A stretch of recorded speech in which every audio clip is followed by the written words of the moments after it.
जैसा कि सर्वविदित है, इतिहास के पन्नों में भारत के प्रमुख जो सम्राट हुआ करते थे उसमें गुप्त वंश के शासक चंद्रगुप्त द्वितीय, जिसे विक्रमादित्य की उपाधि दी गई थी, उनके ज़माने में उनके दरबार में 9 रत्न हुआ करते थे जो वहाँ के मंत्री थे, जिनके सुझाव और सलाह के बल पर चंद्रगुप्त द्वितीय ने अपना नाम यश कीर्ति पूरे धरती पर फैलाया था। आज हम इन्हीं चर्चा को लेकर उपस्थित हैं। मैं हूं रमेश शर्मा, अमर लोक ज्ञान चैनल के माध्यम से उपस्थित हैं। आप सबका हार्दिक अभिनंदन करते हैं।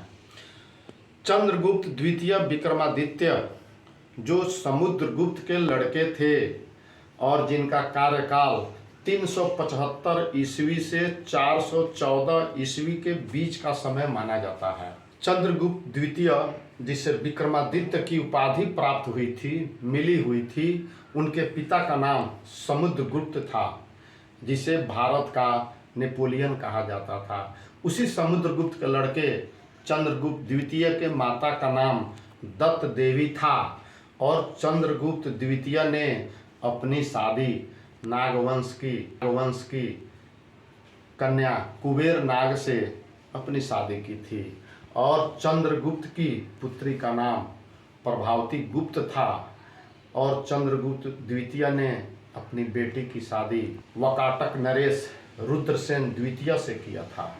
ऐसा बताया जाता है कि उसी वकाटक नरेश और उनकी सेनाओं को साथ लेकर के चंद्रगुप्त द्वितीय ने काठियावाड़ के शकों का सत्यानाश किया था और उन पर विजय पाई थी।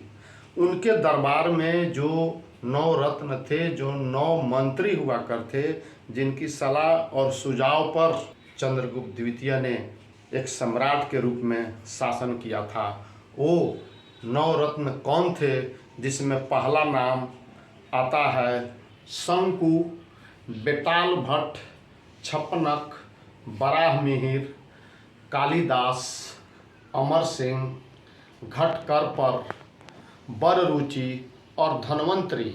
ये 9 महामंत्री हुआ करते थे जो चंद्रगुप्त द्वितीय को समय समय पर सुझाव और सलाह दिया करते थे, जिसे इतिहास के पन्नों में 9 रत्नों के नाम से जाना जाता है।